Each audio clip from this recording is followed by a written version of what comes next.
우리가 미국에서 지키는 이 추수감사절은 1621년에 청교도들이 미국에 건너와서 그 인디안들과 함께 감사절을 지킨 것이 시초가 됩니다. 물론 그 뒤에 나라에서 정식으로 이제 추수감사절을 정해가지고 발표하고 그렇게 지키게 됐지만은 그 시초가 되는 것은 바로 그 순간입니다. 그런데 청교도들이 추수감사절을 지키게 되었던 것은 그 기원이 성경에 있습니다.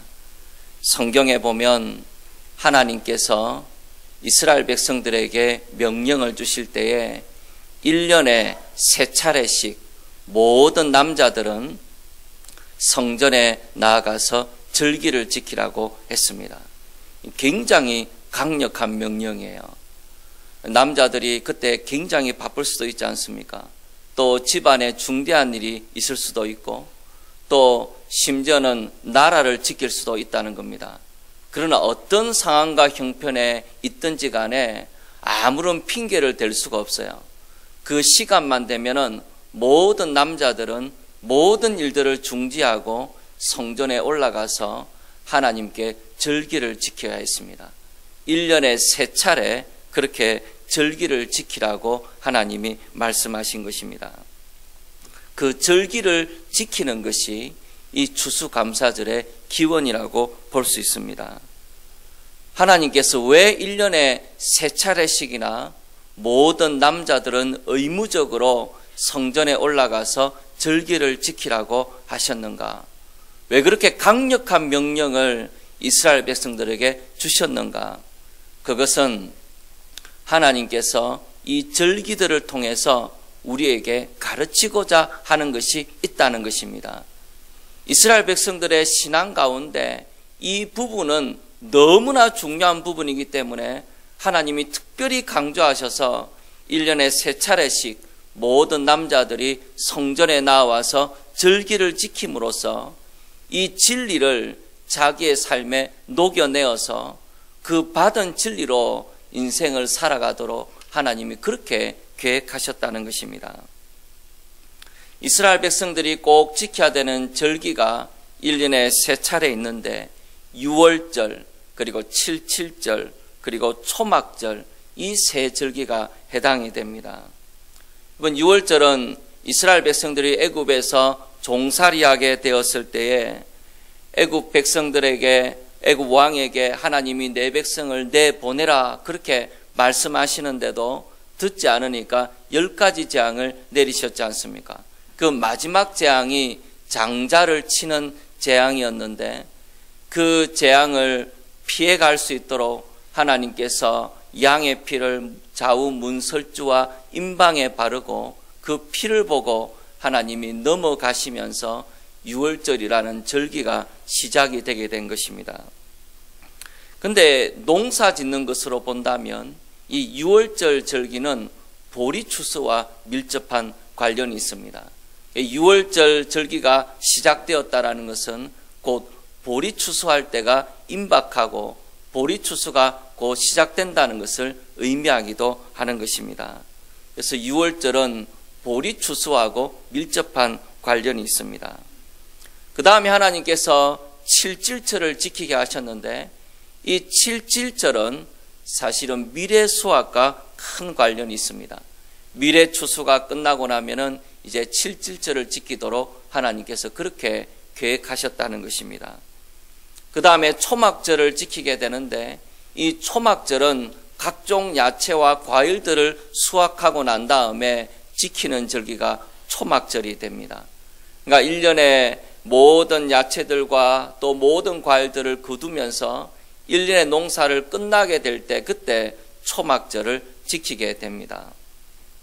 그러니까 6월절, 77절, 초막절이 공통적으로 갖고 있는 것은 하나님께서 무언가를 거두게 되었을 때에 우리의 삶에 필요한 무언가를 거두게 되었을 때에 그것이 곡식이든 야채든 과일이든 이스라엘 백성들이 살아가는 모든 삶에서 중요한 것들을 거두게 되었을 때에 하나님께서 그 거둔 것을 인하여서 하나님께 감사하면서 나아오도록 하나님이 그렇게 정하신 것입니다. 빈손으로 나오지 않고 예물을 가지고 나오고 하나님께서 내게 주신 모든 은혜에 대해서 감사하면서 하나님 앞에 나아오도록 그렇게 절기를 정해 주셨다는 것입니다. 그러니까 이스라엘 백성들이 자기가 살아갈 수 있는 곡식과 과일과 야채들을 풍성하게 거두게 되었을 때에 누가 그것을 주셨는가? 그리고 이것을 주신 하나님께 감사하는 것을 절기를 지킴으로써 매년 1년에 3차례씩 연습을 할 수 있도록 그렇게 감사할 수 있도록 하나님께서 절기를 정해 두셨다는 것입니다. 그러니까 우리의 삶에서 감사라는 것이 얼마나 중요한 것인가? 우리의 신앙의 전반에 있어서 감사라는 것이 얼마나 중요한 것인지 하나님께서 이스라엘 백성들을 통해서 우리에게 미리 가르쳐 주신 것입니다. 오늘 우리가 읽었던 본문도 마찬가지를 이야기합니다. 똑같은 진리를 우리에게 이야기를 합니다. 여러분, 골로새서에서 가장 중요한 부분을 꼽으라 그러면은 골로새서 2장 6절부터 15절까지예요. 여기서부터 본론이 시작이 됩니다. 그 본론이 시작되는 것에서도 제일 중심되는 것을 하나 꼽으라면 오늘 우리가 읽었던 2장 6절부터 시작되는 바로 이 구절들이에요. 그러니까 오늘 우리가 읽었던 이 구절은 골로새서 전체 구조를 봤을 때도 제일 중요한 부분에 해당됩니다. 여기에서 하나님께서 그리스도인의 삶에 대해서 이야기를 하십니다. 여러분, 그리스도인이 되기 위해서 우리가 제일 먼저 뭐 해야 됩니까? 어떻게 하면 그리스도인이 됩니까? 그리스도인이 되기 위해서 제일 중요한 것은 예수 그리스도를 내 마음의 주님으로 영접하는 것입니다. 이거는 단순히 영접 기도를 한다 그걸 말하는 게 아니고 진짜로 예수님을 내 마음의 주님으로 받아들이고 영접하는 것이 필요하다는 거예요. 우리가 예수님을 주님으로 받아들이기 전에는 예수님은 나에게 그렇게 중요한 분이 아니었습니다. 세계 4대 성인 중에 한 명이고 그런 분이라 우리가 마음에 생각하고 있었어요. 근데 복음을 듣고 예수님이 우리를 위해서 이루신 일들을 듣고 난 다음에 예수님을 나의 주님으로, 예수님을 나의 하나님으로 받아들이는 것이 사실은 모든 신앙생활의 출발이 됩니다. 굉장히 중요한 것이에요. 그래서 사도 바울은 오늘 너희가 예수 그리스도를 주로 받았으니 그렇게 말합니다. 너희가 예수님을 주로 받지 않았느냐 그렇게 이야기를 하면서 이 골로새서를 받는 성도들이 그것을 예수님을 주로 받음으로 신앙생활이 시작되게 되었다 그렇게 말합니다. 그렇게 예수님을 주님으로 받아들이고 나면은 그리스도인의 삶 가운데 이제 새로운 삶이 시작이 됩니다. 이전에는 내 마음대로 살았어요. 그냥 내가 원하는 대로, 내가 기뻐하는 대로, 그냥 내가 계획해서 내 마음대로 살았습니다. 그런데 예수님을 나의 주님으로 받아들이고 나면은 그 다음부터는 그렇게 살아갈 수가 없습니다. 무슨 일을 하든지 간에 예수님을 기쁘시게 하기를 원하고 예수님이 원하시는 대로 살아가기를 원합니다. 그래서 예수님이라면 어떻게 하셨을까? 그걸 늘 생각하면서 예수님을 기쁘게 하기 위해서 살아가게 됩니다. 그래서 너희가 예수 그리스도를 주로 받았으니 그 안에서 행하되 그렇게 말을 하고 있는 이유가 뭐냐면 예수님을 주님으로 받고 나면은 그 다음부터는 예수님을 기쁘시게 하기 위해서 그 안에서 행하기 시작하기 때문입니다. 이렇게 예수님을 받아들이고 그리스도 안에서 행하기 시작하게 되었을 때에 그리스도의 삶이 어떻게 된다, 그리스도인의 삶이 어떻게 변해져 간다는 것을 몇 가지 단어로 설명을 하기 시작합니다. 그 다음에 나오는 단어가 무엇이냐면 제일 처음에 뿌리를 박으며라고 말합니다. 너희가 그리스도 예수를 주로 받았으니 그 안에서 행하되 그리고 그 안에 뿌리를 박으며라고 말을 하고 있는 것입니다. 식물이 땅에 뿌리를 박으면서 살아가듯이 예수님 안에서 뿌리를 박으면서 살아가는 것을 말합니다. 여러분, 한국의 홍정길 목사님이 유명한 목사님이시지 않습니까? 그 목사님이 이제 교회를 개척을 했어요. 교회를 개척을 했는데 생각만큼 목회가 잘 되지 않아 가지고 굉장히 힘들어하고, 그래서 어머니한테 이런저런 이야기를 하니까 그 어머님이 홍정길 목사님한테 뭐라고 충고를 해줬냐면은, 나무도 심어 놓으면은 뿌리가 내릴 때까지 시간이 걸린다는 겁니다. 그래서 나무도 새롭게 심어 놓으면은 뿌리를 내리기까지 한 3년은 걸리는 법이니까 아무것도 걱정하지 말고 뿌리가 내릴 때까지 3년은 열심히 한번 목회를 해봐라. 그런데 그 이후에도 잘 안 되거든. 그거는 그때 하나님의 인도하심을 구하자. 그러면서 어머니가 홍 목사님한테 그렇게 충고를 해주게 되었어요. 그래서 3년은 열심히 해보기로 마음을 먹었더랬습니다. 그리고 그 다음에 물론 교회가 잘 성장하게 되었고 한국에서 좋은 교회로 그렇게 잘 자라가게 되었지 않습니까?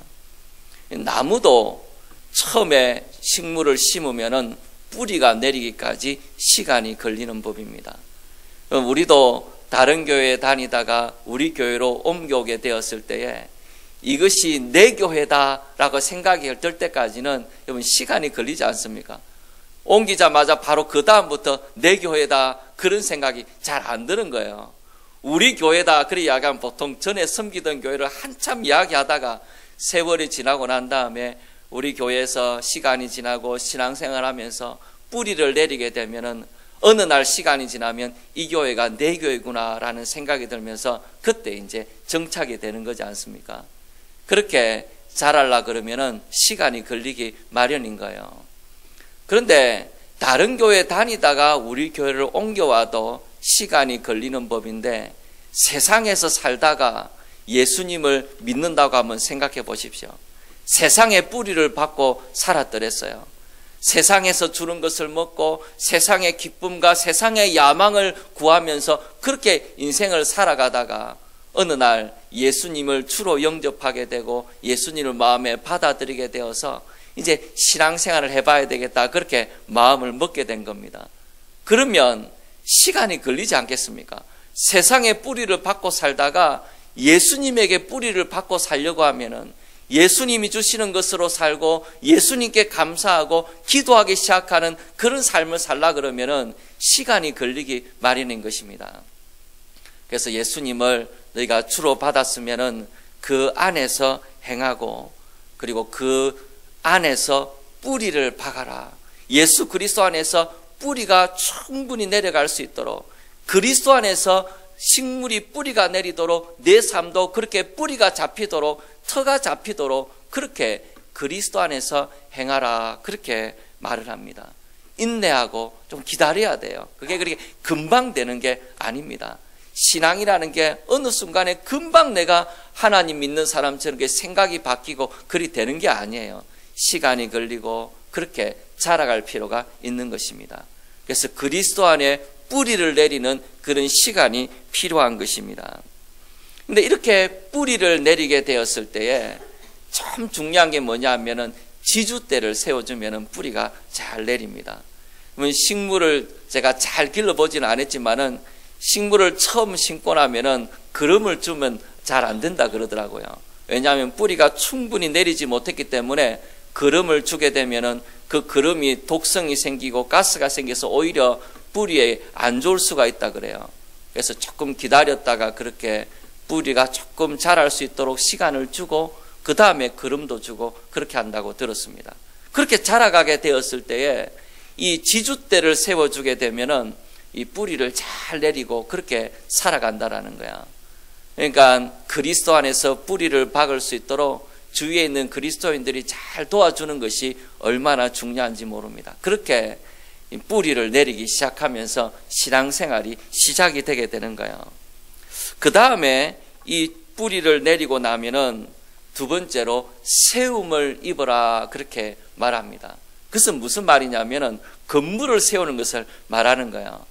이 건물을 세울 때 기초를 딱 잡은 다음에 그 위에 건물을 세워가지 않습니까? 마찬가지로 예수님을 기초로 해가지고 그 위에 이제 건물을 짓기 시작한다는 거예요. 예수님 중심으로 생각도 하고 예수님 기쁘시게 하면서 생활하면서 그 다음에 그렇게 쭉 건물을 올리듯이 믿음이 점점 자라가게 된다는 것입니다. 그리고 세 번째로 무슨 일이 일어나게 되냐면 교훈을 받은 대로 믿음에 굳게 서라 그렇게 말합니다. 이것은 뭐냐 하면은 내가 신앙이 점점 자라가는 것을 말하는 거야. 교훈을 받은 대로 믿음에 굳게 서라는 것은 하나님으로부터 여러 가지 가르침을 받는 것을 말합니다. 우리가 성령을 경험하게 되고 예수님을 주님으로 영접하게 되면은 그 다음에 무슨 일이 일어나냐면은 자꾸 말씀을 알고 싶어져요. 예수님이 어떤 분인지 알고 싶고 말씀이 어떤 것인지를 알고 싶어 하게 됩니다. 그렇게 가르침을 받고 말씀을 보기 시작하고 예수님이 누구신지 알아가기 시작하면서 건물을 올리듯이 그렇게 믿음에 굳게 서가게 되는 것입니다. 여러분, 바위도 자리를 잡을 때까지는 이리 흔들어 가지고 딱 자리를 잡아야 되지 않습니까? 무거운 돌도 마찬가지인 거예요. 우리가 신앙이 자리를 잡으려 그러면은 회의하는 시간도 생기고 의심하는 시간도 생기고 때로는 낙심하는 순간도 생기고 때로는 여러 가지 일들로 마음이 복잡한 그런 시간들을 거치기 마련인 거예요. 바위라는 것도 이렇게 쭉 흔들어 가지고 자리를 탁 잡아 놓으면은 그 다음부터 이 바위가 흔들리지 않지 않습니까? 그렇게 고민도 하고 갈등도 하고 의심도 하고 어려움을 겪는 과정 가운데서 주님의 말씀이 들어가게 되고 주님의 말씀을 기뻐하면서 말씀 위에 내 삶이 세워지게 되면 그 사람은 아무리 흔들어도 안 흔들려집니다. 뭐 2단이 들어오고 3단이 들어와도 그 사람의 신앙을 흔들 수가 없어요. 말씀 위에 단단히 뿌리를 박았기 때문에 세워졌기 때문에 그 사람은 누구도 흔들 수 없는 그런 신앙인으로 자라가게 됩니다. 그래서 하나님의 말씀을 잘 배우고 그 말씀을 기초로 해서 그렇게 신앙을 세워가는 것이 중요하다는 거예요.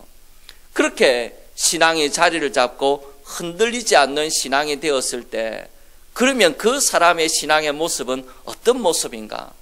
그리스도 안에 뿌리를 받고 그 다음에 점점 건물을 짓듯이 우리의 삶이 세워져 가고 그리고 교훈을 받은 대로 믿음에 굳게 서서 어떤 것도 흔들 수 없는 강력한 신앙인으로 자라게 되었을 때 누구도 흔들 수 없는 그런 신앙인의 모습이 되었을 때에 그 신앙인의 모습이라는 것은 어떤 모습이겠는가 오늘 우리에게 가르쳐 줍니다. 여러분, 오늘 우리가 읽었던 본문에 보면은 7절에 그 안에 뿌리를 박으며 세움을 받아 교훈을 받은 대로 믿음에 굳게 서서 그 다음 뭐라 그랬습니까? 감사함을 넘치게 하라. 우리가 믿음이 굳게 세워지고 우리의 신앙이 견고해지고 그리스도 위에 우리의 삶이 세워지게 되었을 때 그 사람의 삶에 무엇이 나타난다 그럽니까? 감사가 넘친다는 것입니다. 그 사람의 믿음이 잘 성장하고 있는가? 그 사람이 믿음이 견고하게 세워져 가고 있는가? 그걸 알아볼 수 있는 제일 중요한 척도가 있다라는 거예요. 그것은 감사가 넘치는 사람이 된다라는 것입니다. 여러분, 우리가 여러 가지 교훈을 받아서 믿음에 굳게 세워지게 되었을 때 누구도 흔들릴 수 없는 그런 사람이 되었을 때에 견고한 신앙을 갖고 있는 사람이 되었을 때 그 사람의 모습에 반드시 나타나는 게 뭐라는 겁니까? 감사가 넘치기 마련이라는 겁니다. 그러니까 감사가 넘치면은 그 사람은 신앙이 잘 세워진 사람이고 감사가 없으면은 그 사람의 신앙이 잘 세워진 사람의 모습이 아니라는 것입니다. 여러분, 우리가 예수 그리스도를 믿고 난 다음에 우리의 삶이 달라지기 마련입니다. 가정생활도 달라지고 직장생활도 달라지고 모든 부분에서 우리의 삶이 달라지게 돼요. 그런데 달라지게 되는 사람의 삶에서 모든 부분에서 나타나는 게 뭐냐? 감사가 넘치는 삶을 살게 된다는 것입니다. 우리와 같은 사람을 구원해 주신 것도 감사하고 우리와 같은 죄인들에게 일을 맡겨주신 것도 감사하고 힘든 일이 생겼을 때 우리의 기도를 들어주신 것도 감사하고 필요한 것들을 채워주시는 것도 감사하고 우리를 인도해 주시는 것도 감사하고 그래서 믿음이 굳게 세워지면 세워질수록 가정에서, 직장에서, 사회생활할 때 모든 부분에서 감사가 넘치는 삶을 살게 된다. 그 감사가 넘치는 것이 그 사람의 믿음이 굳게 세워졌다는 매우 중요한 증거가 된다라고 우리에게 말씀해주고 있는 것입니다. 그래서 아주 작은 것 하나까지 감사하는 신앙인이 되는 겁니다. 이렇게 한번 예를 들어보면 어떨까 싶어요. 만약에 여러분이 한 죽을 병에 걸렸다고 한번 생각해 보십시오. 이 가만히 놔두면 죽을 병이에요. 그런데 정말 기적적으로 병이 낫게 됐습니다. 여러분, 병이 낫게 되었을 때 퇴원하는 날 한번 생각해 보십시오. 완전 죽는 줄 알았는데 기적적으로 병이 나아가지고 퇴원을 했어요. 병원 문을 나서니까 파란 하늘이 보이면 여러분 어떻게 해야 되겠습니까? 얼마나 감사하겠습니까? 파란 하늘이. 그리고 사늘한 시원한 바람이 불어오면 얼마나 감사가 넘치겠습니까? 새가 지저귀는 소리를 들어도 감사하고, 길거리에 있는 꽃도 감사하고, 그렇게 해서 집에 퇴원해서 들어가게 되었을 때 가족들하고 같이 식사하게 되었을 때 여러분 얼마나 감사가 넘치겠습니까? 이런 가족들을 주시고 내가 이런 가족들과 함께 식사할 수 있는 이런 시간이 내게 주어졌다는 것에 대해서 얼마나 감사가 넘치겠습니까? 죽을 병에 걸렸다가 회복되고 나면은 그 사람의 삶 가운데 분명코 감사가 넘칠 것입니다. 이건 마찬가지예요. 우리가 예수 그리스도를 주님으로 영접하게 되고 예수님을 내 마음에 하나님으로 받아들이게 되고 내 모든 생각과 모든 삶이 그리스도 안에서 세워지기 시작하게 되면은 우리의 삶에 피렁코 나타나는 변화가 감사합니다. 왜 감사하게 됩니까? 모든 곳을 봐도 주님의 손길이에요. 하늘을 봐도 주님의 손길이고, 식사할 때 음식을 봐도 주님의 손길이고, 내가 살아갈 수 있는 집을 가진 것도 주님의 손길이고, 내 아내를 봐도 주님의 손길이고, 남편을 봐도 주님의 손길이고, 이 세상 모든 것이 다 주님의 손길입니다. 하나님의 은혜로 내게 주어진 것들이라는 것이 믿음이 굳게 세워지면 세워질수록 점점 우리 안에 생기게 되는 고백이라는 것입니다. 그래서 신앙이 굳게 세워지면 세워질수록, 믿음의 차원이 깊어지면 깊어질수록, 말씀을 알면 알수록 그 사람의 삶 가운데는 감사가 넘치는 삶을 살기 마련인 것입니다. 반대로 신앙이 병들게 되면은 어떤 일이 일어나게 됩니까? 신앙이 병들거나 신앙이 잠들게 되면은 제일 먼저 일어나는 현상이 뭐냐면 원망과 불평이에요. 뭐 그렇게 불만스러운 게 많고 뭘 그렇게 짜증스러운 것이 많은지 온 세상을 봐도 불만투성해. 아이를 봐도 불만스럽고, 자동차를 봐도 불만스럽고, 직장을 가도 불만스럽고, 모든 것이 불만투성이고, 교회를 봐도 불만투성이에요. 짜증만 납니다.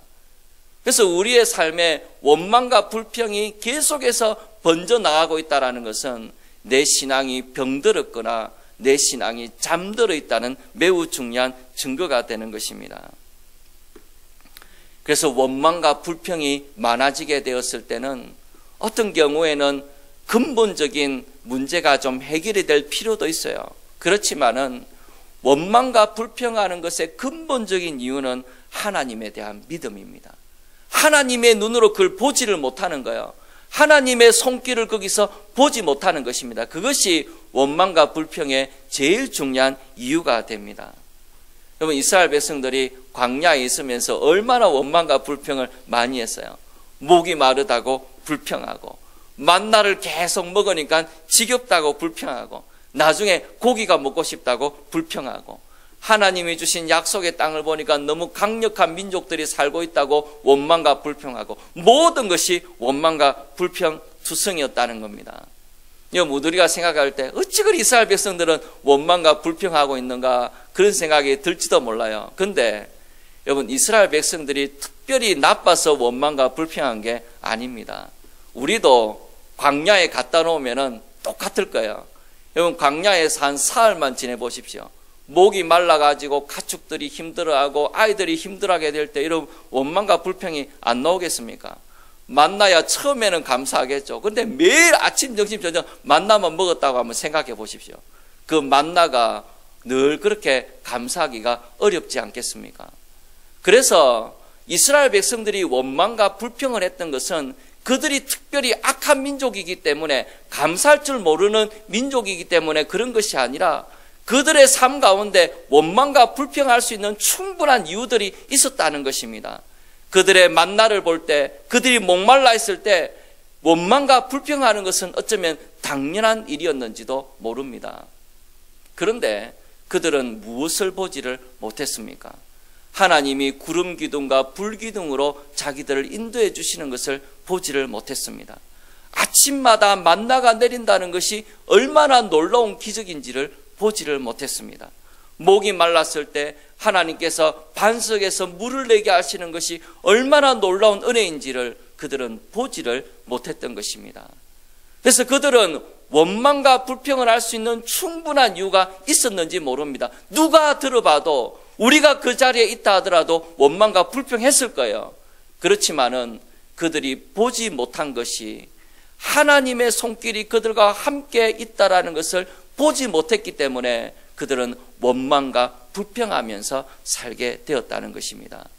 우리가 하나님의 손길이 보기 시작하면은, 하나님의 은혜가 우리에게 보이기 시작하면은 우리의 모든 삶에서 우리는 감사가 넘치는 삶을 살게 됩니다. 그래서 믿음이 깊어진다는 것은 한마디로 말하면 감사가 넘치는 삶을 살고 있다라는 거예요. 여러분, 감사가 넘치는 삶을 살고 계십니까? 우리 자신들에게 물어봐야 할 질문입니다. 여러분, 우리가 믿는 믿음이 뭔가? 우리가 성경을 통해서 배우고 하나님을 통해서 배운 우리의 믿음의 내용이 무엇입니까? 여러분, 우리의 믿음의 내용은 하나님이 이 땅을 주관하신다는 것입니다. 이 땅에 있는 모든 것은 하나님이 다스리시고 하나님이 주관하십니다. 하나님이 허락지 아니하시면 참새 한 마리도 땅에 떨어지지 못합니다. 하나님이 모든 것을 다스리신다는 거야. 그 다음에 우리가 믿는 믿음의 고백이 무엇입니까? 그 세상을 주관하는 하나님이 우리를 굉장히 사랑하신다는 것입니다. 자기 아들을 주시기까지 우리를 사랑하신다는 것, 그것이 우리가 하나님의 말씀을 통해서 배운 우리의 믿음의 고백입니다. 그리고 또 우리가 배운 믿음의 고백이 무엇입니까? 이 땅의 모든 것을 주관하시고 우리를 자기 아들을 주시기까지 사랑하시는 하나님께서 우리의 일생을 인도하신다는 것입니다.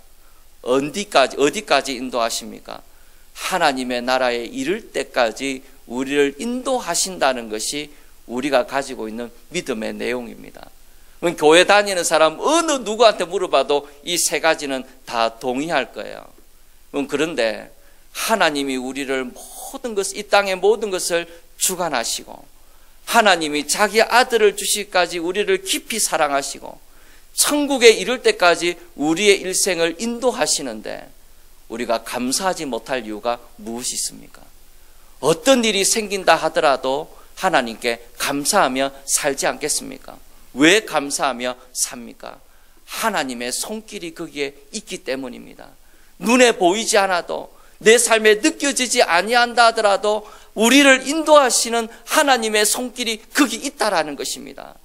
그래서 우리는 어떤 상황을 만나든지 간에 하나님께 감사하게 되고 어떤 상황에 있든지 간에 하나님의 손길로 인하여서 감사하게 됩니다.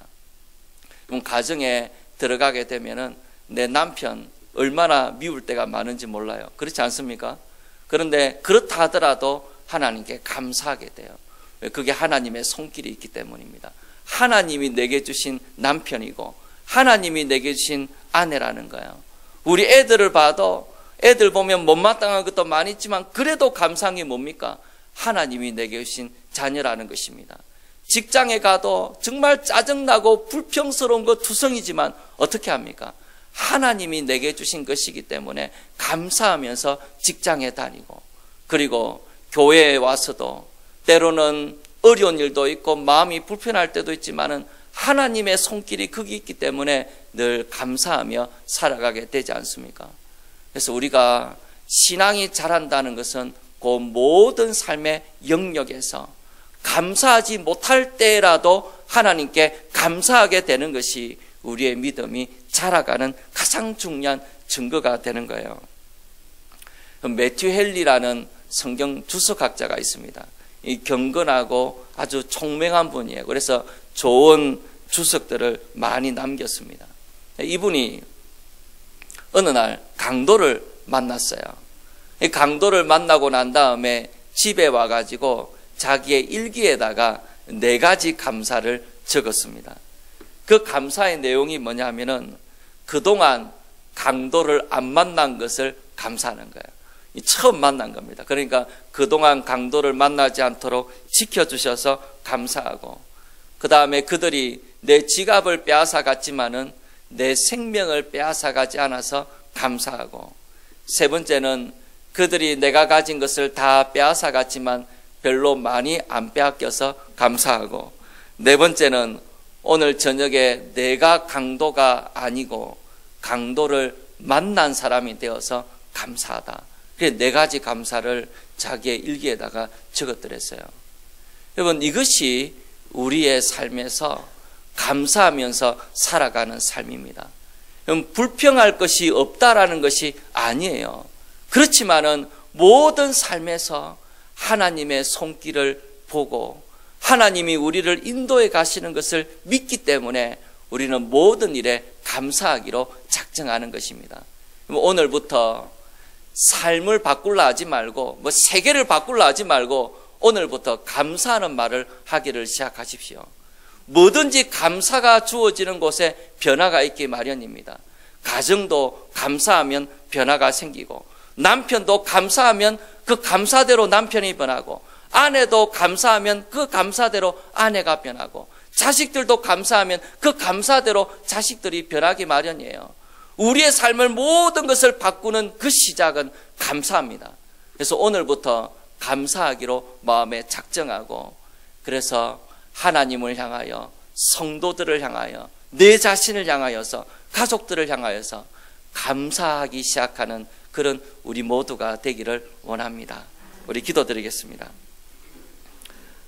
은혜가 풍성하신 하나님 아버지, 오늘부터, 지금 이 순간부터 감사하며 살기를 원합니다. 하나님, 연약한 우리를 붙드시고 도와주시고 인도해 주셔서 우리의 입술에 감사가 회복될 수 있도록 도와주시옵소서. 예수님 이름으로 기도드립니다. 아멘.